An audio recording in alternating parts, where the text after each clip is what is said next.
Welcome students, group theory के 7वें video lecture में आप सभी का स्वागत है। आज के वीडियो लेक्चर में हम सब ग्रुप के कॉन्सेप्ट को सीखेंगे। देखिए आपके पास यहाँ पर डेफिनेशन दिया गया है। सब ग्रुप लेट जी ओ क्या है आपका ऑपरेशन है, जी आपका कोई भी सबसेट है, G with respect to o operation be a group, आपको इसे ग्रुप दे दिया गया है। ठीक है, a non empty subset H of G is called subgroup of G if H operation is a group. ठीक है, क्या मतलब हो रहा है इसका? देखिए अगर मैं सब ग्रुप की बात करूं तो देखिए आपका एक ग्रुप रहेगा जी। ठीक है, ये हमारा जी एक ग्रुप है। तो ग्रुप के सब ग्रुप की अगर मैं बात करता हूं, मान लीजिए मैं कोई सभी एक सेट है एच, इसे सब ग्रुप तब बोलूँगा। सबसे पहली चीज़ तो जो सब ग्रुप होने वाला है वो पहले सबसेट होना चाहिए। यहाँ पर लिखा है नॉन एम्प्टी सबसेट, है ना भाई। तो एच कैसा होना चाहिए? नॉन एम्प्टी सबसेट होना चाहिए। इस स्टेटमेंट को क्या बोलते हैं? H is not equal to empty set, है ना। मतलब एच नॉन एम्प्टी सेट नहीं है। तो एक नॉन एम्प्टी सेट होना चाहिए, एच सबसेट होना चाहिए जी का, और जी जिस ऑपरेशन के लिए ग्रुप बना रहा है एच भी उसी ऑपरेशन के लिए ग्रुप बनाना चाहिए। ठीक है, अगर ये दो कंडीशन सेटिस्फाई होता है तब आप क्या बोलेंगे कि एच आपका सब ग्रुप है जी का, और इसे इस प्रकार से डिनोट किया जाता है एच, ये आपका सब ग्रुप का साइन है। ध्यान देंगे ये वाले साइन को हम लेस देन ग्रेटर देन का यूज़ करते थे छोटे क्लासेस में, है ना। लेकिन यहाँ पर ये जो साइन है वो आपका सब ग्रुप का साइन होने वाला है। ठीक है, तो सब ग्रुप का डेफिनेशन बहुत ही आसान है, सिंपल सा। आपको क्या करना है, कोई भी आपको ग्रुप दे दिया, उसके सब ग्रुप की अगर वो बात करेगा, पूछेगा कि इसका सब ग्रुप कौन है बताइए, तो आपको सिर्फ दो चीज़ें चेक करनी है। पहली चीज़ तो वो नॉन एम्प्टी होना चाहिए और सबसेट होना चाहिए हमारे मेन ग्रुप का, है ना भाई। सबसेट होना चाहिए मतलब इसके सारे एलिमेंट्स इस सेट के पास होने चाहिए, ग्रुप के पास हर एलिमेंट होना चाहिए इस सब ग्रुप का। ठीक है, दूसरा ये जो सबसेट है ना वो अपने आप में भी ग्रुप होना चाहिए विद द सेम ऑपरेशन। ये बहुत इंपॉर्टेंट है ना भाई, ऑपरेशन दोनों का सेम होना चाहिए। ऐसा नहीं कि ये कोई दूसरे ऑपरेशन के लिए ग्रुप बना रही है, कोई दूसरे ऑपरेशन के लिए ग्रुप बना दे रहा है, ऐसा नहीं होना चाहिए। दोनों के बीच में जो ऑपरेशन है वो सेम होना चाहिए। क्लियर है? तब हम बोलेंगे कि ये हमारा एच आपका सब ग्रुप हो जाएगा जी का। एग्जाम्पल देखते हैं। देखिए रेशनल नंबर का जो सेट होता है वो एडिशन ऑपरेशन के लिए ग्रुप बनाता है ना भाई। रेशनल नंबर का जो सेट है वो एडिशन ऑपरेशन के लिए ग्रुप बनाता है। अब अगर मैं इसके सब ग्रुप की बात करूं, है ना, तो मुझे क्या लेना है, इसका एक ऐसा सबसेट लेना है जो नॉन एम्प्टी हो और वो सबसेट भी इस प्लस ऑपरेशन के लिए क्या बना दे, ग्रुप बना दे। तो देखिए हम जानते हैं कि जो इंटीजर्स का सेट होता है वो सबसेट होता है सेट ऑफ रेशनल नंबर्स का, है ना भाई। और इंटीजर्स का जो सेट है वो भी एडिशन ऑपरेशन के लिए अपने आप में एक ग्रुप बनाता है ना। तो यहाँ पर से जो इंटीजर्स का सेट है वो आपका सबसेट हो गया, है ना, और एडिशन ऑपरेशन के लिए ये हो गया सब ग्रुप। तो इंटीजर्स का सेट एडिशन ऑपरेशन के लिए आपके रेशनल नंबर के सेट का सब ग्रुप हो जाएगा। क्लियर है यहाँ पर? इसी प्रकार आप ऐसा भी कर सकते हो। देखिए रियल नंबर, भाई रियल नंबर का कौन सब ग्रुप हो जाएगा? रेशनल नंबर सबसेट होता है रियल नंबर का, और रियल नंबर एडिशन ऑपरेशन के लिए ग्रुप बनाता है। रेशनल नंबर भी एडिशन ऑपरेशन के लिए ग्रुप बनाता है। तो रेशनल नंबर जो है वो रियल नंबर का सब ग्रुप हो गया। इंटीजर्स को भी आप कर सकते हो। देखिए इंटीजर का नंबर रेशनल नंबर का सबसेट होता है और इंटीजर रियल नंबर का भी सबसेट होता है। तो integer number is also subgroup of real number with respect to addition operation. Clear है? तो इस तरीके से ये आपके सब ग्रुप का कॉन्सेप्ट हो गया। सब ग्रुप का ये डेफिनेशन, इसको आप अच्छे से याद रखेंगे। आगे चल के हम बहुत सारे थ्योरम्स यूज़ करेंगे। चलिए यहाँ पर आपके पास क्वेश्चन दिया गया है, find subgroup of z with respect to addition operation, है ना भाई। हमने देखा था कि z किसका सब ग्रुप होता है? सेट ऑफ रेशनल नंबर का, रियल नंबर का, कॉम्प्लेक्स नंबर का। अब हमको क्या चेक करना है कि इस इंटीजर्स के सेट का सब ग्रुप कौन होगा। ठीक है, तो यहाँ पर कुछ सब ग्रुप्स निकाल के देखते हैं। देखिए अगर देखिए इंटीजर्स के सेट में कैसे एलिमेंट्स होते हैं आपका 0 1 2 3, ये आगे बढ़ता जाएगा, और -1 -2 इस तरीके से आगे बढ़ता जाएगा, है ना भाई।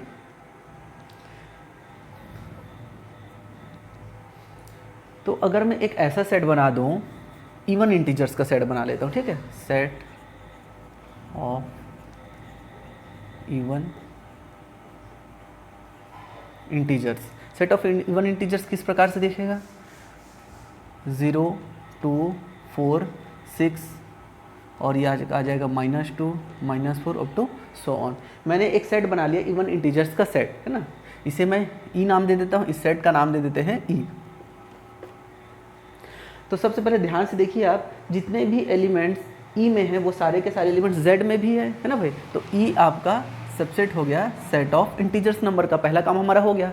सेकंड हमको क्या दिखाना पड़ेगा कि ई जो है वो एडिशन ऑपरेशन के लिए ग्रुप बनाएगा, है ना। अगर हमने ये चीज़ दिखा दिया तो हमारा जो सेट है ई, जो हमारा सेट है वो आपका सब ग्रुप हो जाएगा सेट ऑफ इंटीजर्स नंबर्स का, है ना। चलिए फर्स्ट प्रॉपर्टी देखते हैं। फर्स्ट प्रॉपर्टी है क्लोजर प्रॉपर्टी। देखिए किसी भी आप दो एलिमेंट्स को इस सेट से ले लीजिए, उन दोनों एलिमेंट्स का अगर आप एडिशन करोगे तो अगेन वो हमारे सेट में ही मिलने वाला है ना भाई। कोई भी एलिमेंट्स को लोगे तो वो आपका हमारे सेट में ही मिलने वाला है। सेकंड आपका है एसोसिएटिव प्रॉपर्टी। ये देखिए इंटीजर्स के सेट का ये सबसेट है और इंटीजर्स का सेट, देखिए कभी भी कोई बड़ा वाला सेट अगर एसोसिएटिव प्रॉपर्टी को सेटिस्फाई करेगा तो ध्यान रखेंगे कि हमेशा उसके अंदर का जो सेट रहेगा वो भी एसोसिएटिव प्रॉपर्टी को सेटिस्फाई ज़रूर करेगा, ठीक है। सेकंड प्रॉपर्टी भी हमारा सेटिस्फाई हो जाएगा। थर्ड आपका होगा एग्जिस्टेंस ऑफ आइडेंटिटी। एडिशन के लिए आइडेंटिटी कौन सा होता है? जीरो होता है, जीरो हमारे पास है, तो ये थर्ड प्रॉपर्टी सेटिस्फाई हो गया। लास्ट होगा इन्वर्स। तो देखिए ईच एलिमेंट के लिए आपके पास उसका इन्वर्स भी है, 2 के लिए -2, 4 के लिए -4, 6 के लिए -6, सारे एलिमेंट्स का इन्वर्स भी एग्जिस्ट करता है। तो इस प्रकार से ये जो है आपका वो ग्रुप बन जाएगा। इवन इंटीजर्स का जो सेट है वो आपका एडिशन ऑपरेशन के लिए ग्रुप बना लेगा। तो हम क्या बोलेंगे कि इवन इंटीजर्स का जो सेट है वो एडिशन ऑपरेशन के लिए is subgroup of Z plus. Clear है? तो इस तरीके से ये वाली चीज़ हमारा यहाँ पर होता है। क्लियर है यहाँ तक? अगर आपको इसी क्वेश्चन में ये पूछ दिया जाए कि क्या सेट ऑफ ऑड इंटीजर्स का सेट सब ग्रुप बनाएगा इंटीजर्स के सेट के लिए, है ना भाई। हमने इवन इंटीजर्स को तो बता दिया कि वो सब ग्रुप हो जाएगा, तो क्या ऑड इंटीजर्स का सेट भी आपका सब ग्रुप बनाएगा? इसको आप खुद से चेक कर सकते हैं, एक बार सोचिए इसको, क्या ये सब ग्रुप बना सकता है। तो सबसे पहला प्रॉपर्टी क्या रहता है भाई, आपका जो सेट है ना, यहाँ पर हमारा ओ, इस सेट का नाम हमने ओ दे दिया है। O is subset of integers, है ना। इंटीजर के सेट का ये सबसेट है, सारे एलिमेंट्स इस वाले सेट से आ रहे हैं, तो ये आपका सबसेट तो हो गया। अब हमें क्या चेक करना है कि ये क्या इटसेल्फ ग्रुप बनाएगा, है ना। ओ प्लस के लिए क्या ग्रुप बनाएगा। तो इसको ग्रुप चेक करने के लिए सबसे पहला प्रॉपर्टी चेक करते हैं क्लोजर प्रॉपर्टी, है ना भाई। किन्हीं भी दो एलिमेंट को ऐड करने पर, देखिए ऑपरेशन एडिशन है, तो किन्हीं भी दो नंबर को ऐड करने पर अगेन हमें कहाँ मिलना चाहिए, हमारे सेट में मिलना चाहिए। तो क्लियरली यहाँ पर दिख रहा है कि अगर आपने एक एलिमेंट ले लिया 3, है ना, उसमें आपने दूसरा एलिमेंट 1 ऐड कर दिया, तो ये आपका हो जाएगा 4, और 4 तो बिलोंग नहीं करता है आपके ऑड नंबर्स के सेट में, है ना भाई। ऑड इंटीजर्स के सेट में 4 तो बिलोंग नहीं करता। इसका मतलब क्या है, दो एलिमेंट्स को आपने ऐड किया लेकिन वो तो क्लोजर प्रॉपर्टी को सेटिस्फाई नहीं कर रहा है, तो ग्रुप ये तो बना ही नहीं सकता, ये तो आपका मोनोइड ही नहीं बना रहा है ना भाई, सॉरी ग्रुपोइड ही नहीं बना रहा है। पहला प्रॉपर्टी सेटिस्फाई नहीं हो रहा, तो आगे के कहाँ चेक करना है हमें, है ना भाई। तो इस प्रकार से ये आपका जो ऑड इंटीजर्स का सेट है वो आपका सब ग्रुप नहीं बनाएगा, ध्यान रखेंगे इस चीज़ को। आगे देखते हैं कि हमारे जो इंटीजर्स का सेट था उसके और कितने सब ग्रुप हो सकते हैं, और कौन कौन से ऐसे सब ग्रुप होंगे सेट ऑफ इंटीजर्स नंबर्स के, है ना भाई। तो ये आपका इवन इंटीजर्स का सेट था। देखिए इवन इंटीजर किसे कहा जाता है, इवन नंबर किसे कहा जाता है, तो इवन इंटीजर उस नंबर को कहा जाता है जो नंबर 2 के मल्टीपल में होता है, उसे इवन इंटीजर कहा जाता है। तो इस सेट को मैं इस प्रकार से भी लिख सकता हूँ।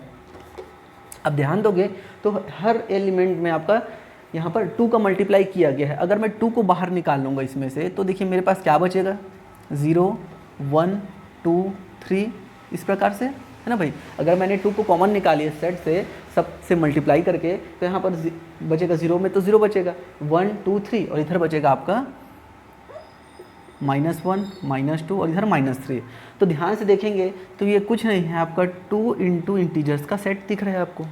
ध्यान दीजिए इस चीज़ को। भाई आपने क्या किया था, इवन इंटीजर्स का सेट लिया, है ना भाई, 2 के मल्टीपल लिख लिए। अब मैंने क्या किया, 2 कॉमन निकाल लिया उसमें से, तो क्या बचा, ये वाला सेट, और ये वाला सेट कुछ नहीं, वो तो इंटीजर का ही सेट है। तो इवन इंटीजर्स के सेट को मैं इस प्रकार से भी डिनोट करके लिख सकता हूँ, 2 इंटू Z। क्लियर है यहाँ पर। तो इसी प्रकार अगर मैं 3Z निकालना चाहूँ तो 3Z किस प्रकार से होगा, इंटीजर्स का जो सेट है उसमें मैं अगर 3 का मल्टीप्लाई कर दूंगा तो क्या मिलेगा मुझे, 0, 3, 6, 9, और इधर आपके पास मिलेगा -3, -6 up to so on. Clear है? अगर मैं यहाँ पर 4z का मल्टीप्लाई कर दूँ, 4z अगर फाइंड करना चाहूँ तो 4z कैसा मिलेगा मेरे को, 0 4 8 12 और इधर आपको मिलेगा -4 -8 ना, इस प्रकार से ये आगे चलते जाएगा। तो ये आपके सेट्स है।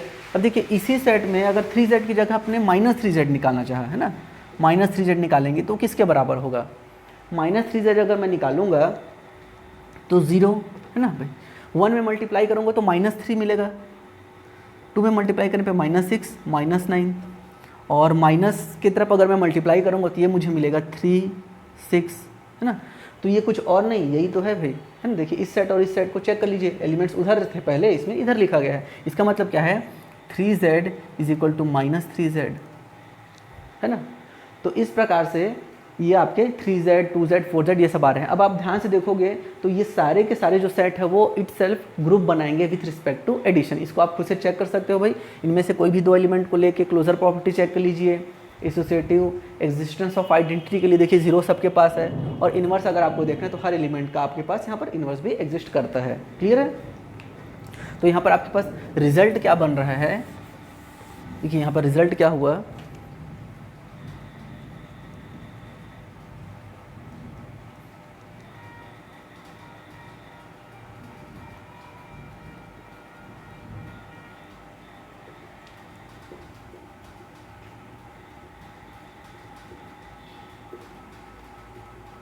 देखिए ये आपका रिजल्ट हो गया।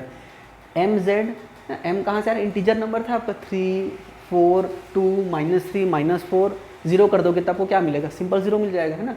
तो ये जो सेट है mz where m belongs to integers is subgroup of z plus, ठीक है। तो यहाँ पर ये जितने भी सेट बनेंगे वो सबके सब उसके सब ग्रुप बन जाएंगे। क्लियर है? तो ऐसे कितने सब ग्रुप बनेंगे, z के इन्फिनाइटली मैनी सब ग्रुप बनेंगे। देखिए 2z भी 3 4 5 6 7 जितना नंबर आपको पता है इंटीजर्स में सबका सब उसका सब ग्रुप बन जाएगा। क्लियर है? तो अगर कभी भी क्वेश्चन आएगा तो आप इजीली इसको बना सकते हो। नेक्स्ट सब ग्रुप का सबसे इम्पॉर्टेंट थ्योरम, सबसे ज़्यादा इम्पॉर्टेंट है ये और सबसे ज़्यादा यूनिवर्सिटी एग्जाम्स में पूछे जाने वाला भी सवाल यही है, आपको अच्छे से इसको समझना है। देखिए थ्योरम का स्टेटमेंट आपको दिया गया है, a non empty subset H of G is subgroup of G if and only if AB inverse belongs to H for all AB belongs to H। ठीक है, देखिए स्टेटमेंट को समझते हैं, क्या बोल रहा है, a non empty subset H है ना भाई, कोई भी नॉन एम्प्टी सबसेट है। देखिए सब ग्रुप के लिए सबसे इंपॉर्टेंट है कि वो नॉन एम्प्टी होना चाहिए, जब प्रूव भी करेंगे तो हम इस चीज़ को हमेशा बताएंगे। ठीक है, तो नॉन एम्प्टी सबसेट H क्या है, सब ग्रुप होगा, है ना भाई। H को बोल रहा है, देखिए यहाँ पर लिखा गया है H, इसी चीज़ को यहाँ पर नोटेशन के तौर पे लिखा गया है, H is subgroup of G। इसको क्या बोलते हैं, इफ़ एंड ओनली इफ़। देखिए यहाँ पर इफ़ एंड ओनली इफ़ लिखा गया है ना, तो इसका ये साइन होता है ना भाई, इम्प्लाइज एंड इम्प्लाइड बाई, मतलब अगर सब ग्रुप है तो ये प्रॉपर्टी सेटिस्फाई होगी, और अगर ये प्रॉपर्टी सेटिस्फाई होगी तो ये सब ग्रुप हो जाएगा। तो हम यहाँ पर दो तरीके से काम करेंगे। फर्स्ट क्या लेके चलना है हमें कि H सब ग्रुप है G का, ठीक है, ये चीज़ हम लेके चलेंगे और दिखाएंगे कि ये प्रॉपर्टी सेटिस्फाई होगी। सेकंड हम क्या लेके चलेंगे कि ये प्रॉपर्टी सेटिस्फाई हो रही है और H उसका सब ग्रुप है, ये दिखाएंगे। ठीक है, मतलब ये समझिए लेफ्ट हैंड साइड है, ये राइट हैंड साइड है, लेफ्ट लेके राइट को दिखाएंगे और राइट लेके लेफ्ट को दिखाएंगे। तो यहाँ पर देखिए ये जो ए बी इनवर्स लिखा गया है, तो ये ओ का मतलब ऑपरेशन है यहाँ पर। ठीक है, यहाँ पर कोई भी पर लिखा नहीं गया है ना, तो इसको आपको कंफ्यूज नहीं होना, गुड़ा नहीं समझ लेना है। जब आपका एडिशन ऑपरेशन आता है ना भाई, जब आपका एडिशन ऑपरेशन आ जाएगा तो इसी चीज़ को आप ए माइनस बी के फॉर्म में लिखोगे। ठीक है, तो इस चीज़ को ध्यान रखेंगे। यहाँ पर कुछ नहीं लिखा है, मतलब ये समझिए गुड़ा के लिए है, ऑपरेशन यहाँ पर मल्टीप्लाई का है और ए बी इनवर्स आ रहा है। ठीक है, यहाँ पर कन्फ्यूज नहीं होना है आपको। ठीक, एक और चीज़ ध्यान देंगे कि यहाँ पर जो स्टेटमेंट है वहाँ पर बिलोंग्स टू H लिखा गया है। जनरली मैं देखा हूँ बच्चे लोग जब लिखते हैं तो इसको G लिख देते हैं, क्योंकि हर जगह तो हम लोग G पढ़ के आए रहते हैं, तो जनरली यहाँ पर G लिखा जाता है, तो इस चीज़ को भी ध्यान रखेंगे आप। ठीक है, यहाँ पर ए बी इनवर्स बिलोंग करना चाहिए H में, है ना भाई। जो सब ग्रुप है जिसको आप सब ग्रुप प्रूफ करोगे, है ना, उसमें क्या होना चाहिए, ए और बी का इनवर्स बिलोंग करना चाहिए। ए बी का इनवर्स कहाँ बिलोंग करना चाहिए, सबसेट H में बिलोंग करना चाहिए। अगर ये प्रॉपर्टी सेटिस्फाई करेगा तो सब ग्रुप हो गया, सब ग्रुप होगा तो ये प्रॉपर्टी सेटिस्फाई होगा। ठीक है, तो चलिए दोनों पार्ट में इस थ्योरम को हम प्रूफ करते हैं। चलिए प्रूफ स्टार्ट करते हैं। देखिए the necessary condition necessary condition को ही इफ पार्ट बोला जाता है और एक होगा सफिशिएंट कंडीशन। सफिशिएंट कंडीशन को ओनली इफ पार्ट बोला जाता है, ठीक है। तो ऐसे ही आपको जब भी इफ एंड ओनली इफ का केस दिया जाएगा तो आप इस प्रकार से द नेसेसरी कंडीशन करके लिखेंगे।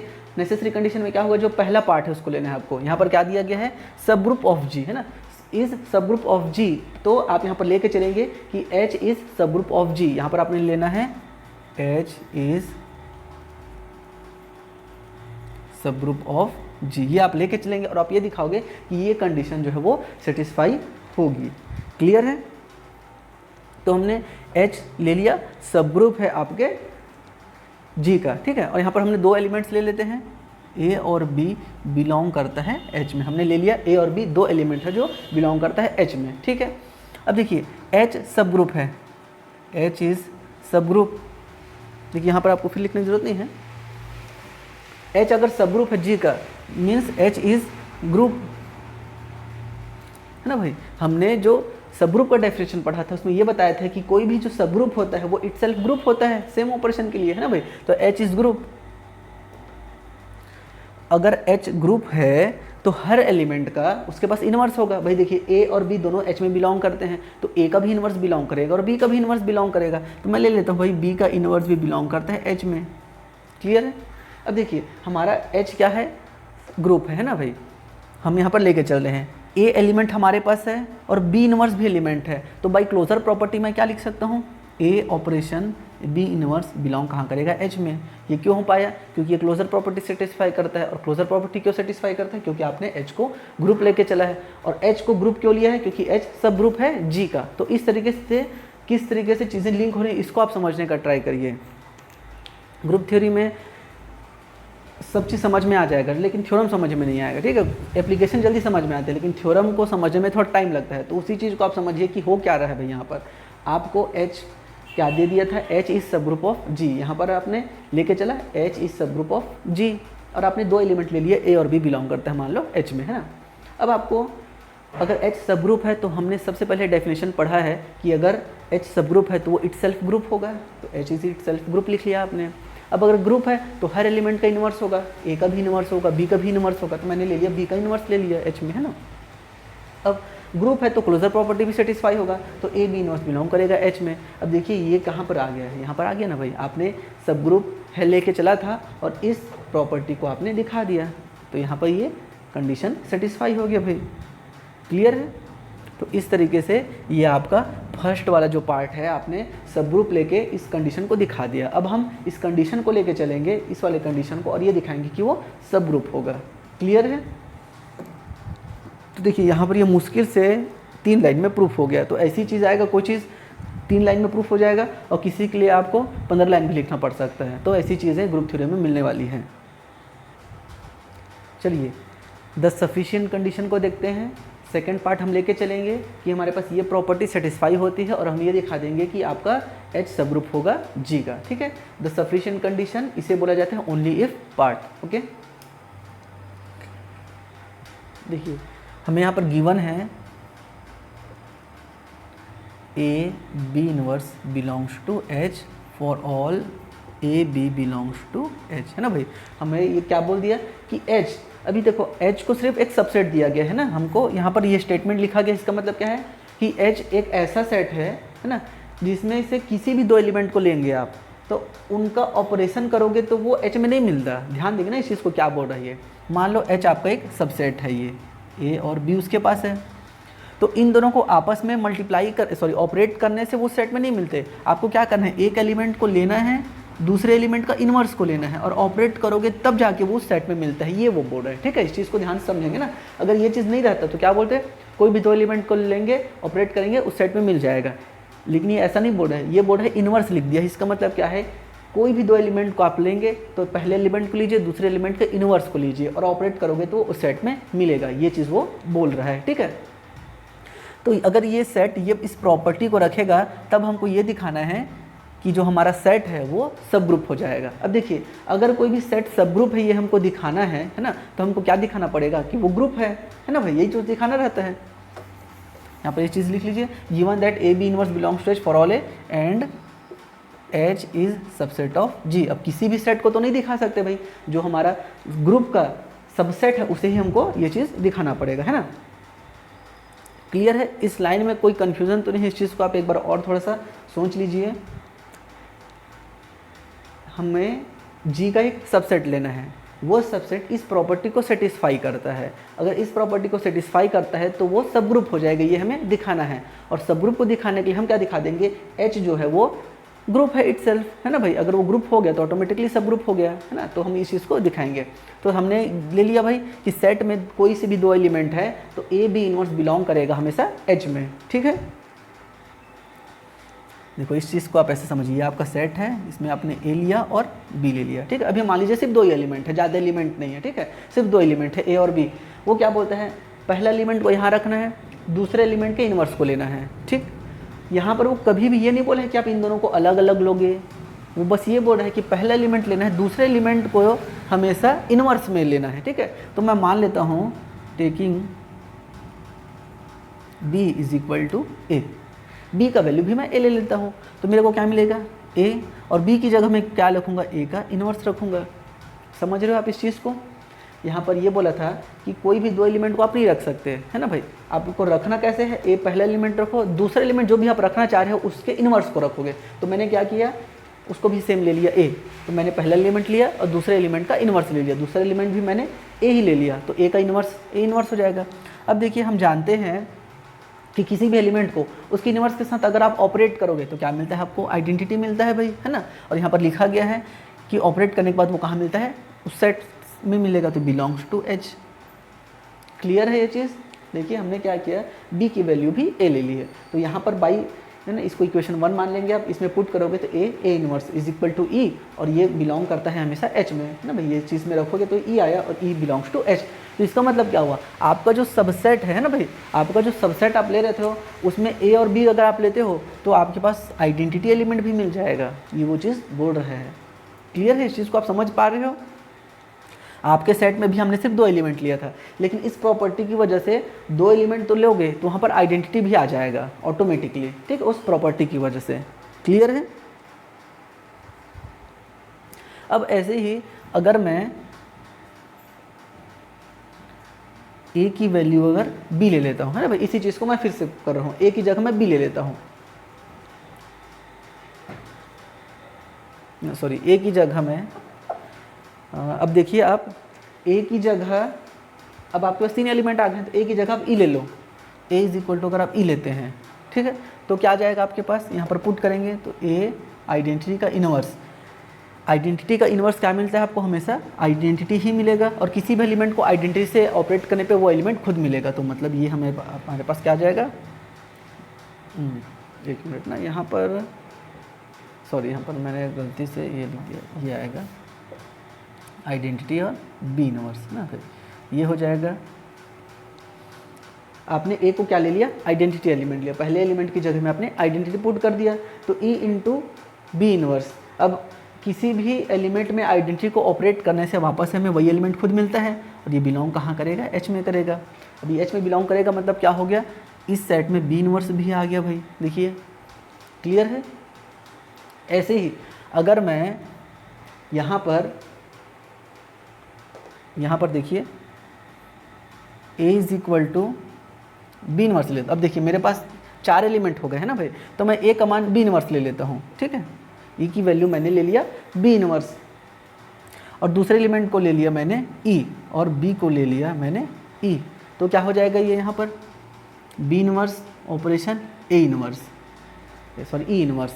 अब यहाँ पर आइडेंटिटी का इनवर्स वापस से आइडेंटिटी मिलने वाला है, और किसी भी एलिमेंट को आइडेंटिटी से मल्टीप्लाई करने पे वो एलिमेंट खुद मिलेगा हमें, तो ये मिलेगा बी इनवर्स और बिलोंग्स टू, सॉरी यहाँ पर थोड़ा सा मिस्टेक हो गया, इसको ऐसा करते हैं, इसको मिटा के लिखता हूँ। यहाँ पर लिख लिए आपने ए इज इक्वल टू ई ले लिया, ठीक है, और बी इज इक्वल टू आपने ए ले लिया, ऐसा लीजिए। तो यहाँ पर क्या हो जाएगा ई, और ये हो जाएगा ए का इनवर्स, ऑपरेट करेंगे तो ये मिलेगा A inverse belongs to H. मतलब इस सेट में आपके पास ऑटोमेटिकली ए इनवर्स भी आ जाएगा। अब आप इस चीज़ को ध्यान से देखेंगे तो देखिए मैंने ए एलिमेंट लिया था, उसका इन्वर्स मिल गया, बी एलिमेंट लिया, उसका भी इन्वर्स मिल गया, आइडेंटिटी एलिमेंट भी मिल गया मुझे, है ना भाई। तो सारे एलिमेंट्स मेरे को मिलते जा रहे हैं, है ना। अब इसको क्या करो आप, इसमें वापस एक बार पुट करते हैं। देखिए ध्यान देंगे तो हम लोग धीरे धीरे करके पूरे ग्रुप की प्रॉपर्टी को चेक कर रहे हैं ना भाई। हमने आइडेंटिटी निकाल लिया, ईच एलिमेंट का इन्वर्स निकाल लिया। अभी तो मैंने सिर्फ 2 एलिमेंट लिया था, ये फॉर ऑल बोला था ना, आपके पास सेट में बहुत सारे एलिमेंट्स भी दे सकते हैं, हमने सिर्फ अभी 2 एलिमेंट को लेके चेक कर रहे थे। तो आइडेंटिटी मिल गया, इन्वर्स मिल गया। देखिए इससे आप क्लोजर प्रॉपर्टी कैसे बना सकते हो, बी की जगह आप ले लीजिए बी इन्वर्स, ठीक है। यहाँ पर जो बी है उसकी जगह ले लीजिए बी इन्वर्स, तो क्या हो जाएगा ए बी इन्वर्स का इन्वर्स। तो ये कितना हो जाएगा ए बी। आप जानते हो कि किसी भी एलिमेंट का इन्वर्स लेके उसका अगेन इन्वर्स लोगे तो वो एलिमेंट खुद प्राप्त हो जाएगा। तो A B belongs to H ना, for all A B belongs to H. कोई सी भी 2 एलिमेंट आप ले रहे थे। तो देखिए ये प्रॉपर्टी किसको इंडिकेट करते हैं, ये बोलती है क्लोजर प्रॉपर्टी को इंडिकेट करती है। तो देखिए आपका फर्स्ट प्रॉपर्टी सेटिस्फाई हो गया भाई, है ना। और ये देखिए अब हमें सेकंड प्रॉपर्टी बताना है ना। सेकंड प्रॉपर्टी क्या होता है, एसोसिएटिव प्रॉपर्टी। मैंने आपको बताया था कि कभी भी कोई बड़ा सेट अगर एसोसिएटिव प्रॉपर्टी को सेटिस्फाई करता है तो जो उसके अंदर का छोटा सेट रहेगा, देखिए इस प्रकार से मान लीजिए ये बड़ा सेट है ना भाई, अगर इसमें एसोसिएटिव प्रॉपर्टी सेटिस्फाई हो रही है तो इसके अंदर का कोई आपने छोटा सेट लिया है तो वो भी उस एसोसिएटिव प्रॉपर्टी को सेटिस्फाई करेगा। ये रूल होता है। तो उसके अकॉर्डिंग देखिए भाई आपका जी ग्रुप है तो एसोसिएटिव प्रॉपर्टी को सेटिस्फाई करता है, तो उसका जो सबसेट है वो भी एसोसिएटिव प्रॉपर्टी को सेटिस्फाई करेगा। इस स्टेटमेंट को आप लिख सकते हैं यहाँ पर ऑब्वियस। तो यहाँ पर आप लिखेंगे obviously associative property holds in H is subset of G, ठीक है। इस चीज़ को आप यहाँ पर लिख देंगे। सेकंड प्रॉपर्टी सेटिस्फाई हो गया। थर्ड आपने कराया ही है, एग्जिस्टेंस ऑफ आइडेंटिटी भी मिल गया। और फोर्थ प्रॉपर्टी आपका इन्वर्स भी आ गया, ठीक है। तो चारों प्रॉपर्टी सेटिस्फाई होगी। इसका मतलब क्या है, एच इज ग्रुप। और जैसे ही एच ग्रुप बनेगा, है ना भाई, एच सबसेट था जी का विद द सेम ऑपरेशन, तो H is subgroup of G, ये वाला भी चीज़ आपके पास हो जाएगा। तो इस प्रकार से देखिए आपने इस प्रॉपर्टी की हेल्प से आपने सारे प्रॉपर्टीज़ को निकाला है, जिससे कि एच आपका सब ग्रुप बन गया। ग्रुप बन गया मतलब वो सब ग्रुप हो जाएगा, ठीक है। तो इस तरीके से इन चीज़ों को आपको प्रूफ करना है, ठीक है। देखिए प्रूफ अगर आपको यहाँ पर थोड़ा सा अजीब से लग रहा होगा तो मैं बुक का जो मेरे पास जो बुक है आर कुमार की बुक, बहुत ही अच्छी बुक है, उसके प्रूफ को यहाँ पर डिस्प्ले में डाल देता हूँ। आप उसको अच्छे से वहाँ से देख के लिख लीजिएगा। ये आपको समझाने के लिए मैंने इन सब चीज़ों को किया है, ठीक है। इस प्रकार से आपको चीज़ों को नहीं करना है, आपको अच्छे से उसको लिखना है। अच्छा प्रेजेंटेशन रहेगा तो आपको अच्छे से सही नंबर मिल जाएगा। क्लियर है। तो इस थ्योरम को आप अच्छे से याद रखेंगे। नेक्स्ट बहुत ही इंपॉर्टेंट थ्योरम है ये, the intersection of 2 subgroup of a group G is again subgroup of G. ये चीज़ हमें प्रूफ करना है, ठीक है। थ्योरम आपको क्या दिया गया है कि कोई भी आपका ग्रुप दिया है जी, है ना भाई, इसके 2 सब ग्रुप है। मान लीजिए 2 सब ग्रुप है H1 और H2, ये दोनों सब ग्रुप है जी के। तो इन दोनों का अगर मैं इंटरसेक्शन लूँगा तो वो भी सब ग्रुप होगा जी का। ये चीज़ हमें प्रूफ करनी है, ठीक है। ये भी यूनिवर्सिटी एग्जाम्स में कई बार पूछा गया क्वेश्चन है, तो इसको भी आपको अच्छे से समझना है। ओके, चलिए प्रूफ करते हैं। Late H1 and H2 B 2 subgroup of G, ठीक है। हमने क्या ले लिया, H1 और H2 2 सब ग्रुप ले लिया, ठीक है। अब हम ये दिखाएंगे कि ये जो सब ग्रुप है 2, उनका इंटरसेक्शन भी सब ग्रुप होगा, है ना। Now we show that H1 intersection H2 is again a सब ग्रुप।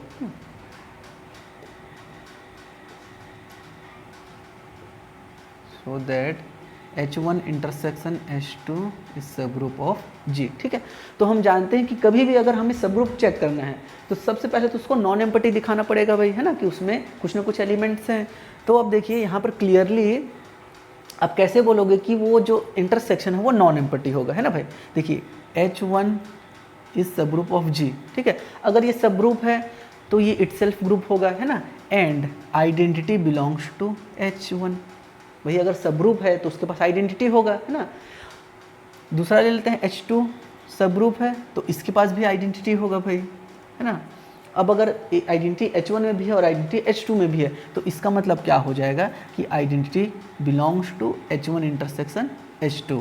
दैट इम्प्लाइज आपका क्या हो रहा है कि इंटरसेक्शन जो है वो आपका नॉन एम्प्टी है ना भाई। आपने ये चीज़ दिखा दिया कि इंटरसेक्शन आपका नॉन एम्प्टी है, क्योंकि जब तक आप इंटरसेक्शन को नॉन एम्प्टी नहीं दिखाओगे तब तक आप आगे प्रोसीड नहीं कर सकते। तो आपको यहाँ पर लिखना पड़ेगा H1 इसको आप इसको नोटेशन के तौर पे ना लिख के स्टेटमेंट लिख देना कि H1 इज सब ग्रुप, है ना। So identity element belongs to H1। Similarly H2 is subgroup of G implies that identity element belongs to H2। अब अगर आइडेंटिटी H1 में H2 दोनों में है तो इसका मतलब क्या है कि वो इंटरसेक्शन में बिलोंग करेगा। इंटरसेक्शन हम जानते हैं कैसे होता है, इंटरसेक्शन में वो एलिमेंट्स आते हैं जो दोनों सेट में हो। तो आइडेंटिटी दोनों सेट में था तो वो बिलोंग कर गया। जैसे बिलोंग किया मतलब वो जो इंटरसेक्शन है वो अब एम्प्टी नहीं है, उसमें एटलीस्ट आइडेंटिटी एलिमेंट तो मिलेगा, है ना। यहाँ पर हम एटलीस्ट की बात करते हैं, आइडेंटिटी तो मिलेगा, आगे और एलिमेंट्स मिल सकते हैं लेकिन कम से कम आइडेंटिटी तो डेफिनेटली मिलेगा, ठीक है।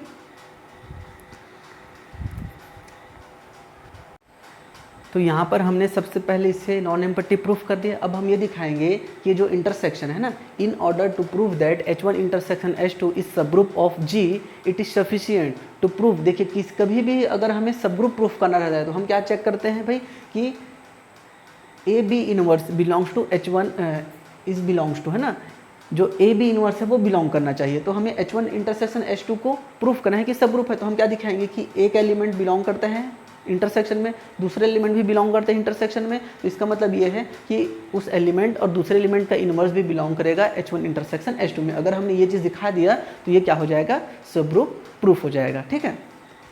दो एलिमेंट्स को लीजिए, है ना, उसमें ए बी इनवर्स को दिखा दीजिए कि वो इंटरसेक्शन में होगा तो इससे वो सब ग्रुप प्रूफ हो जाएगा, ठीक है। तो इस चीज़ को हम लेके चलते हैं, हमको ये चीज़ दिखाना है। अब देखिए अगर कोई एलिमेंट इंटरसेक्शन में है तो आप क्या बोल सकते हो भाई कि अगर ए बिलोंग करता है इंटरसेक्शन में तो ए बिलोंग करेगा H1 में एंड ए बिलोंग करेगा आपका H2 में। सिमिलरली अगर बी बिलोंग करता है इंटरसेक्शन में तो आप क्या करोगे, B belongs to H1 and B belongs to H2, है ना भाई। आपका ए और बी दोनों ही H1 H2 दोनों में बिलोंग करेगा, ठीक है। क्लियर है यहाँ पर। अब देखिए यहाँ पर आप इसको इस प्रकार से लिखोगे तो ज़्यादा ठीक रहेगा। ऐसा B belongs to H1 and B belongs to H2, ठीक है।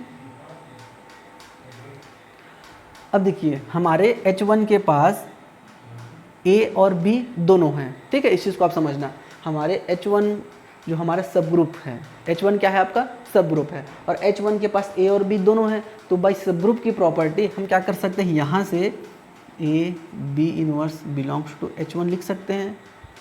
क्लियर है ये चीज़। ऐसा मैं क्यों लिख सकता हूँ, क्योंकि H1 आपका सब ग्रुप है। आपने यहाँ पर लिखा है ना भाई कि इंटरसेक्शन ऑफ टू सब ग्रुप्स, है ना। आपने यहाँ पर H1 को लिया है सब ग्रुप। अब अगर सब ग्रुप है तो ये सब ग्रुप की प्रॉपर्टी सेटिस्फाई करेगा। ए अगर बिलोंग करता है H1 में, बी बिलोंग करता है H2 में, सॉरी H1 में, तो ए बी इनवर्स बिलोंग करेगा H1 में। ऐसे ही मैं इसके लिए लिख सकता हूँ ए बी इनवर्स बिलोंग करेगा H2 में। यहाँ पर आप लिख लीजिएगा, है ना, बाई द डेफिनेशन ऑफ सब ग्रुप। क्लियर है ये चीज़ कहाँ से आ रही है। आपको सिंपली क्या करना था, एक एलिमेंट आपने इंटरसेक्शन में ले लिया, दूसरे एलिमेंट भी इंटरसेक्शन में ले लिया। अब अगर इंटरसेक्शन में है तो वो दोनों में होगा, वैसे ही बी को भी ले लिया दोनों में। अब आपको देखियो इसको आपने दोनों में डिस्ट्रीब्यूट करके लिखा है, बी को भी आपने दोनों में डिस्ट्रीब्यूट करके लिखा है। अब आप इस तरीके से लीजिए, H1 के लिए ले लिए दोनों को और H2 के लिए लिए दोनों को। ध्यान रखेंगे यहाँ पर जब आप लोगे तो क्लोजर प्रॉपर्टी से ए बी भी लिख सकते थे, लेकिन हम सब ग्रुप की प्रॉपर्टी यूज़ कर रहे हैं तो मैंने ले लिया ए बी इनवर्स, क्योंकि मेरे को ये चीज़ दिखाना है भाई, है ना। अब इसको आपने मान लिया इक्वेशन 1, इसको ले लिया इक्वेशन 2। अब कोई एलिमेंट ए बी इनवर्स, एक एलिमेंट है जो H1 में है और वही एलिमेंट H2 में भी है, तो यहाँ पर से अब आप इसको लिख सकते हैं। देखिए यहाँ पर से क्या हो जाएगा, A B inverse belongs to H1 intersection H2। भाई ये जो एलिमेंट है वो H1 में भी है और H2 में भी है, तो वो H1 और H2 के इंटरसेक्शन में भी चले जाएगा। और जैसे ही वो एलिमेंट इंटरसेक्शन में जाएगा हमें ये चीज़ मिल गया भाई, वही चीज़ हम प्रूफ कर रहे थे। जैसे ही ये हमारे पास inverse a B inverse H1 intersection H2 में गया तो हमने क्या दिखा दिया कि भाई एलिमेंट H1 इंटरसेक्शन H2 में है, बी भी आपका H1 इंटरसेक्शन H2 में है। इससे ये मिल गया हमें A B inverse belongs to H1 intersection H2। और ये प्रॉपर्टी क्या है, सब ग्रुप की तो प्रॉपर्टी है ना भाई। आपने भी पढ़ा है इसको कि सब ग्रुप की प्रॉपर्टी क्या होती है कि एक एलिमेंट और दूसरे एलिमेंट का इनवर्स बिलोंग करना चाहिए। अगर वो होता है तो आपका ये सब ग्रुप प्रूफ हो जाएगा, ठीक है। तो फिर यहाँ पर आप डायरेक्टली लिख दीजिए, hence H1 intersection H2 is also subgroup of G। Clear है। तो इस तरीके से ये हमारा थ्योरम यहाँ पर प्रूफ होता है। तो देखिए कैसे थ्योरम प्रूफ हो रहा है, इसको आपको थोड़ा ध्यान रखना है, बार बार आपको प्रैक्टिस करना है। देखिए मैं बार बार बोल रहा हूँ भाई, ये जो चीज़ है प्योर मैथमेटिक्स एक बार में समझ में नहीं आता है, इसको बार बार रिपीट करना पड़ता है। आपको 2 बार 3 बार थ्योरम को लिख लिख के देखिए, आपको लगेगा कि मैं सिर्फ पढ़ लूँगा देख लूँगा तो हो जाएगा, तो ऐसा तो नहीं होने वाला भाई। बार बार जब तक आप इस थ्योरम को 5 बार नहीं लिखोगे अपने से, 2 बार आप देख कर लिखिए, 3 बार बिना देखे लिखिए, तब तक आपको ये चीज़ समझ में नहीं आएगा। तो इसको थोड़ा सा प्रैक्टिस करिए, ये मेरा कहना है, ठीक है। तो ये एक और इम्पॉर्टेंट थ्योरम यहाँ पर हम कंप्लीट करते हैं। देखिए ये आपका थ्योरम दिया गया था, तो चलिए इस थ्योरम से रिलेटेड मैं आपको एक एग्जांपल दिखाता हूँ जिससे आपको थोड़ा सा क्लियर हो जाएगा, है ना भाई। ये क्या बोला था, 2 सब ग्रुप लोगे तो उसका इंटरसेक्शन भी सब ग्रुप होगा जी का। तो मैंने पहले जी को ले लिया, जेड इंटीजर्स का सेट मैं ले लेता हूँ, ठीक है। H1 मैंने पहला सब ग्रुप ले लिया आपका 2Z, क्लियर है। 2Z में क्या आएगा आपके पास, 0 2 4 और ये आपका जाएगा -2 -4, ठीक है। दूसरा सब ग्रुप ले लेता हूँ H2, यहाँ पर मैं ले लेता हूँ 4Z, ये आपको मिल जाएगा 0 4 8 और ये आपका आ जाएगा -4 -8, ठीक है। अब मुझे क्या करना है, H1 इंटरसेक्शन H2 फाइंड करना है। अगर मैं H1 इंटरसेक्शन H2 फाइंड करूँगा तो बताइए कौन से एलिमेंट दोनों में कॉमन है। तो देखिए यहाँ पर 0 कॉमन मिलेगा, 2 कॉमन होगा क्या, नहीं होगा, 4 कॉमन मिलेगा, 8 12, वैसे ही इधर आपका -4 -8। तो इंटरसेक्शन देखिए आपको क्या मिला, इंटरसेक्शन लेने पे वापस से मुझे क्या मिला, 4Z ही मिल रहा है। और 4Z क्या होता है, सब ग्रुप होता है, आपने यहाँ पर लिखा है 4Z क्या होगा, सब ग्रुप हो जाएगा Z का, क्लियर है। तो इस तरीके से ये वाला आपका एक एग्जाम्पल हो गया। मान लीजिए आपको H2 को 4Z नहीं लेना है, ठीक है।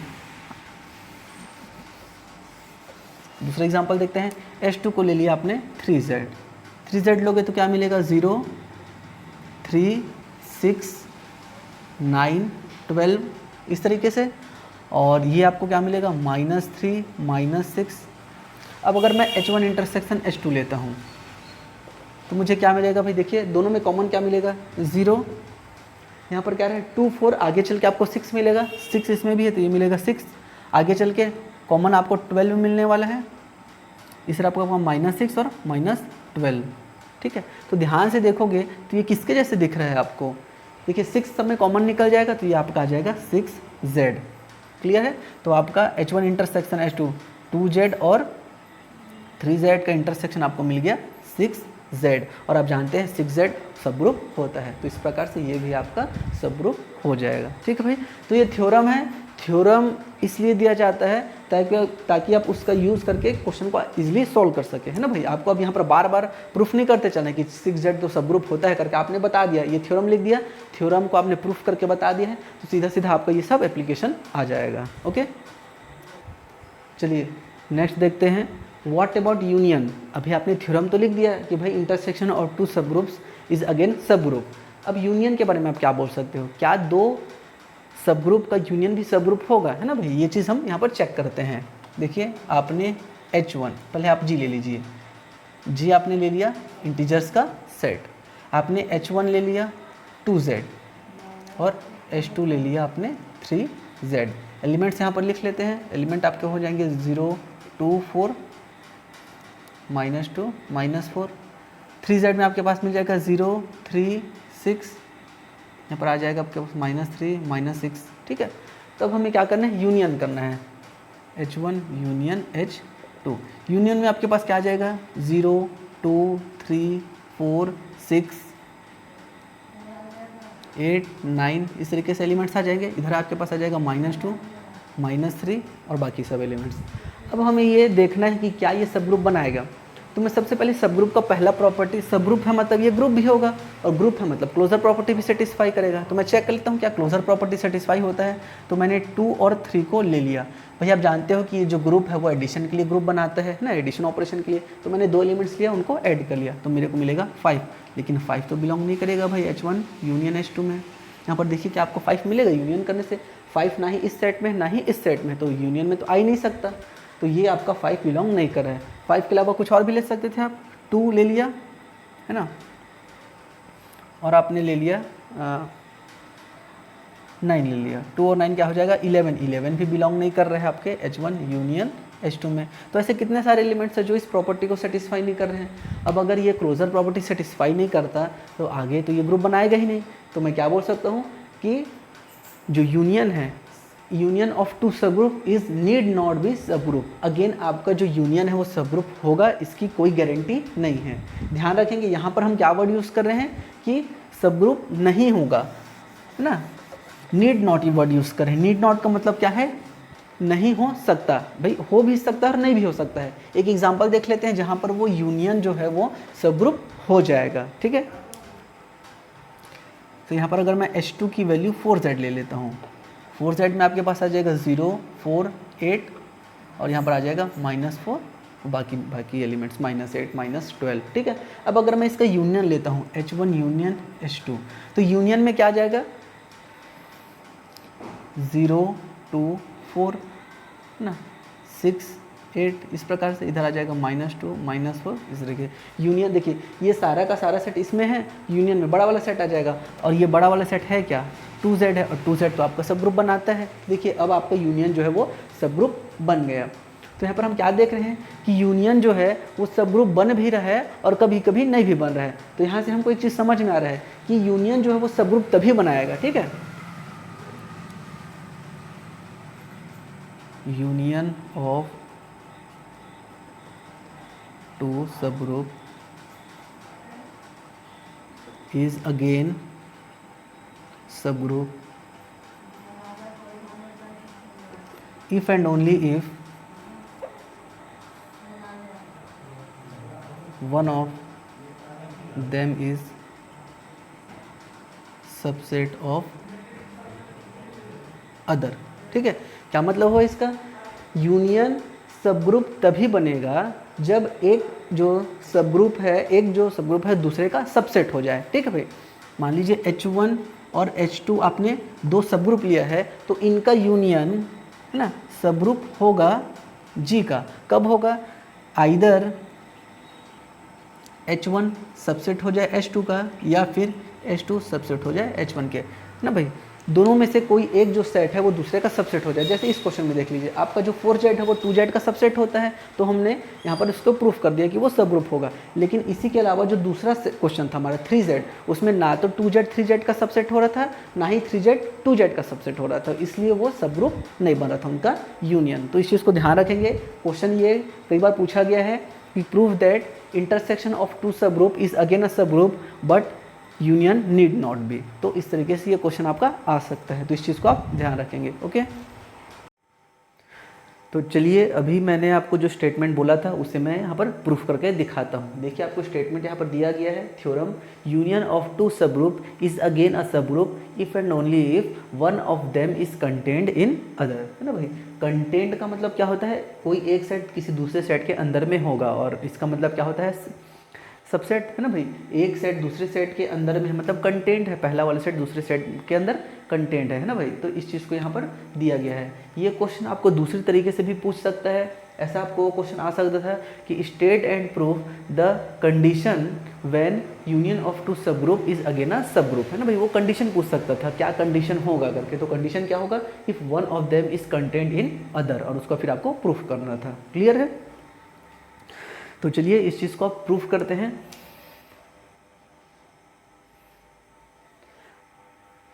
सबसे पहले देखिए हमें सपोज करना है,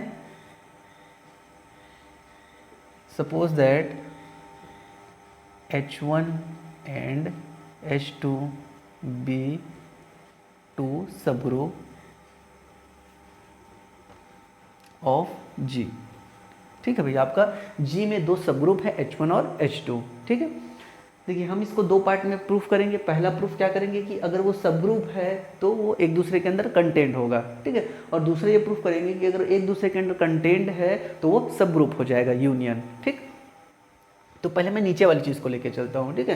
पहले मैं ये चेक करता हूँ कि यहाँ पर हमने माना पहले H1 और H2 दो सब ग्रुप है, ठीक। अब मैं नीचे वाला कंडीशन को पहले लेके चलता हूँ कि one of them is content in other. तो मान लेते हैं कि H1 सबसेट है H2 का, है ना भाई, कोई एक किसी दूसरे के अंदर कंटेंट है, या फिर H1 H2 के अंदर कंटेंट है, या फिर H2 is subset of H1, ठीक है। इन दोनों से में कोई एक चीज़ होगा, लिखा गया one of them is content in other, है ना, कोई एक जो है वो दूसरे के अंदर कंटेंट होगा, तो ये चीज़ होगा या फिर ये चीज़ होगा। क्लियर है यहाँ तक? देन अगर मैं अब H1 यूनियन H2 करता हूँ तो वो किसके बराबर आएगा? देखिए भाई, अगर मैं इन दोनों का यूनियन लेता हूँ और अगर पहला चीज़ होगा तो पहले चीज़ के अकॉर्डिंग क्या मिलेगा मुझे? H2 ना, या फिर अगर मैं दूसरे कंडीशन के हिसाब से लूँगा तो मेरे को H1 यूनियन H2 क्या मिलेगा? H1। क्लियर है? यूनियन क्या मिलेगा मुझे? H2 मिलेगा या फिर H1 मिलेगा।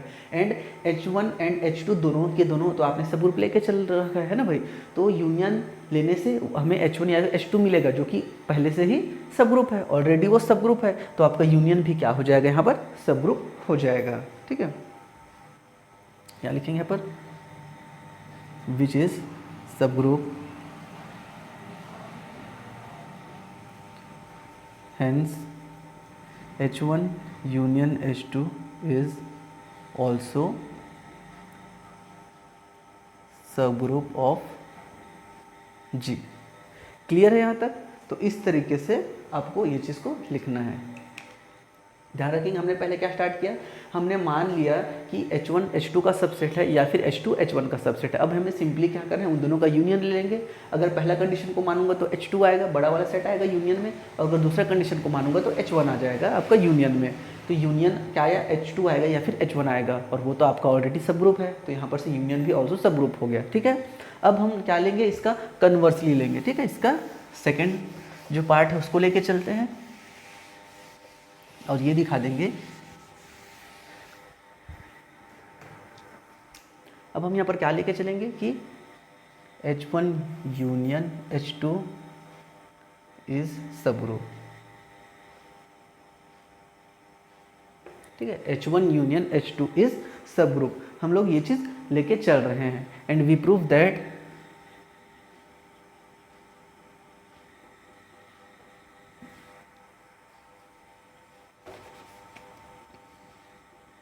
हमें क्या प्रूफ करना पड़ेगा? H1 is subset of H2 और H2 is subset of H1। Clear है यहाँ तक? देखिए भाई, हम क्या प्रूफ करेंगे, या तो H1 सबसेट होगा H2 का या फिर H2 सबसेट होगा H1 का। क्लियर है?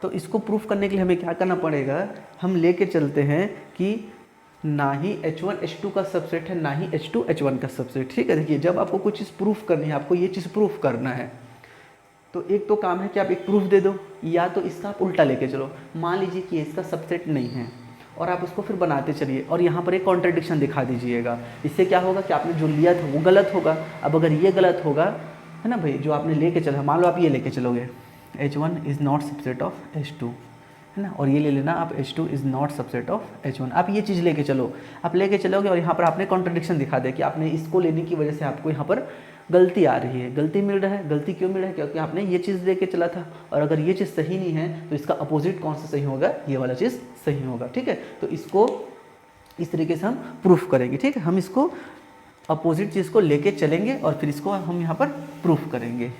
क्लियर है? तो यहाँ पर लिखते हैं, let us assume that H1 is not subset of H2 and, भाई देखिए यहाँ पर और बोला गया है ना, और का मतलब क्या है, या तो ये सही होगा या तो ये सही होगा। हम क्या लेते हैं, दोनों ही सही नहीं होगा, लेके चलते हैं। और अगर उस चीज़ को लेके चलेंगे तो ये हो गया H1 is not subset of H2 and H2 is also not subset of H1। Clear है? हमने क्या लेके चला, ये दोनों एक दूसरे के सबसेट नहीं हैं, ठीक।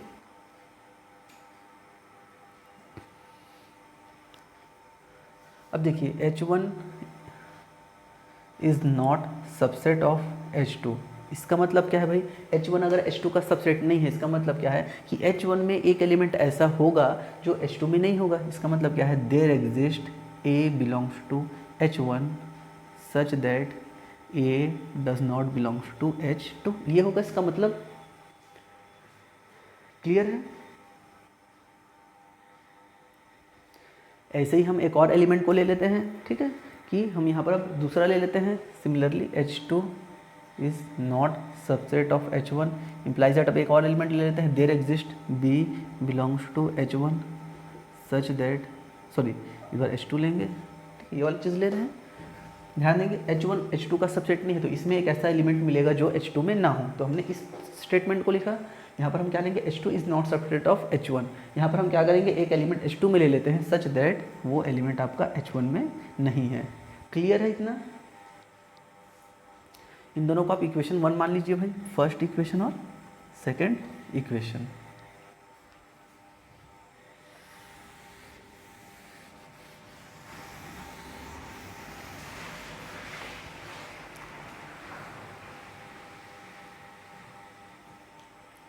अब देखिए मैं यहाँ पर इस चीज़ को देखता हूँ ना भाई, ए जो है वो H1 में है लेकिन H2 में नहीं है, ठीक है। तो अगर मैं H1 यूनियन H2 फाइंड करता हूँ, ठीक है, तो उसमें ए, इसको अच्छे से यहाँ लिखते हैं, ये हमने क्या निकाला, H1 यूनियन H2।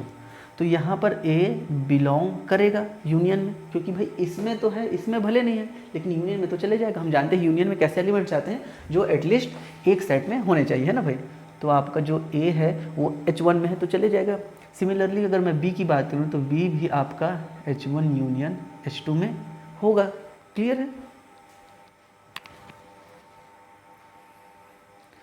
अब भाई आप जानते हैं, आपने क्या लेके चल रहे हैं कि H1 यूनियन H2 आपका सब ग्रुप है, सब ग्रुप लेके चलना है। और आपको क्या चीज़ दिखा देना है ना, कि एक जो सेट है वो दूसरे सेट के अंदर में कंटेंट होगा। अब देखिए ना, we have H1 union H2 is subgroup of G, ठीक है। H1 और H2 जो है, H1 यूनियन H2 आपने सब ग्रुप लेके चला है ना। यहाँ पर सिंस करके लिखेंगे, सिंस ना हमने H1 और H2 को सब ग्रुप लेके चला है। तो अब मैं क्या करता हूँ, देखिए हमारे पास H1 यूनियन H2 सब ग्रुप है और दो एलिमेंट यूनियन में है। तो बाई सब ग्रुप की प्रॉपर्टी से मैं क्या लिख सकता हूँ, A इंटू बी या A operation B belongs to H1 union H2, इस प्रकार से आ जाएगा, ठीक है। जो मल्टीप्लिकेशन है, सॉरी ऑपरेशन जो है A और B का ऑपरेशन, वो यूनियन में बिलोंग करेगा। अब मान लेते हैं भाई, देखिए A और B, इसका वैल्यू मान लिया हमने C मान लिया, ठीक है। ऑपरेट करोगे तो कोई एक नया एलिमेंट मिलेगा आपको, हमने मान लिया कि वो एलिमेंट का नाम C है। तो यहाँ पर से क्या हो जाएगा, C belongs to H1 union H2। अब अगर C यूनियन में बिलोंग कर रहा है तो इसका मतलब क्या है, C बिलोंग्स टू H1 और C बिलोंग्स टू H2, है ना भाई, यही मतलब होगा। अगर कोई एलिमेंट यूनियन में बिलोंग करता है तो उसका मतलब ये है कि वो जो एलिमेंट है वो या तो H1 में होगा या तो H2 में होगा, है ना भाई, या तो दोनों में भी हो सकता है, लेकिन कम से कम एक में तो ज़रूर होगा, तभी तो वो यूनियन में गया है। ये चीज़ आपको पता होगी यूनियन की प्रॉपर्टी से, ठीक है। मान लेते हैं कि वो H1 में गया है, ठीक है। एक बार हम लोग H1 के लिए बनाएंगे, एक बार H2 के लिए बना लेंगे, ठीक। मान लेते हैं कि C1 हमारा बिलोंग कर रहा है H1 में, ठीक। तो यहाँ पर से देखिए a b is equal to c आपको दिया हुआ है। अब अगर मैं यहाँ पर a b is equal to, जहाँ पर सी दिया गया है, यहाँ पर अगर मैं दोनों तरफ, है ना, इसमें लेफ्ट हैंड साइड में ए इनवर्स से ऑपरेट कर दूँ तो क्या हो जाएगा, लेफ्ट में ए इनवर्स से ऑपरेट कर दूंगा तो a inverse a b is equal to A inverse c, ये मेरे जाएगा मुझे b is equal to A inverse c. Clear है? और मैंने इसको लेके चले हैं H1, ये H1 में, ये कहाँ जा रहा है, H1 में। क्लियर है? ठीक है। इस चीज़ को आप सपोज करके लिखेंगे, यहाँ पर वाला जो चीज़ है, सपोज भाई देखिए और बोर्ड है तो या तो वो H1 में जाएगा या तो H2 में जाएगा। हमने मान लिया कि वो H1 में जा रहा है तो ए बी बराबर सी है, सी का मान क्या है, ए बी के बराबर है, H1 में जा रहा है, मैंने क्या किया, ए इनवर्स का मल्टीप्लाई कर दिया तो ये हो गया B is equal to A inverse C belongs to H1। ठीक है।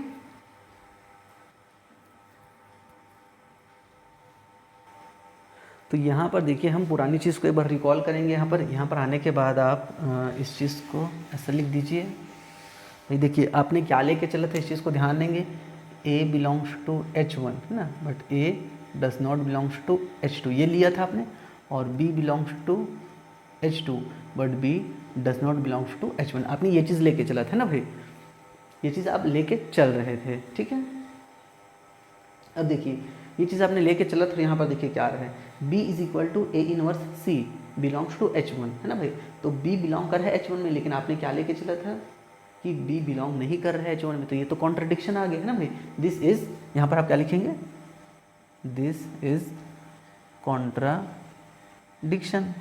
अब ये कॉन्ट्रडिक्शन आया, इसका मतलब क्या है, C तो बिलोंग नहीं कर सकता भाई H1 में, है ना भाई। अपने C को H1 में लिया तभी ये प्रॉब्लम क्रिएट हुआ है।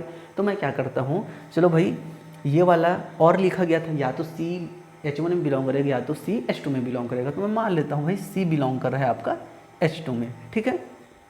ले लिया हमने, C का वैल्यू ले लीजिए, आपको क्या मिल जाएगा, AB is equal to C belongs to H2 है ना भाई। इस प्रकार से ये आपका, अब आप फिर से वही काम करिए। देखिए यहाँ पर आपने A इनवर्स लिया था ना, अब आप ये क्या करो, यहाँ पर B इनवर्स ले लो, ठीक है। B इनवर्स लोगे आप राइट हैंड साइड में, तो क्या हो जाएगा, A इनवर्स बराबर C B inverse belongs to H2, ये हो जाएगा। ये ऑपरेट करेंगे तो क्या हो जाएगा आपके पास, A is equal to C B inverse belongs to H2, ठीक है। अब देखिए यहाँ पर एक चीज़ आपके माइंड में आ सकता है भाई कि जब मैंने यहाँ पर B इनवर्स का दोनों तरफ लिया हूँ तो क्या ये सही में आएगा कि नहीं। तो देखिए भाई आपका H2 क्या है, सब ग्रुप है ना, और C कहाँ का एलिमेंट है, H2 का।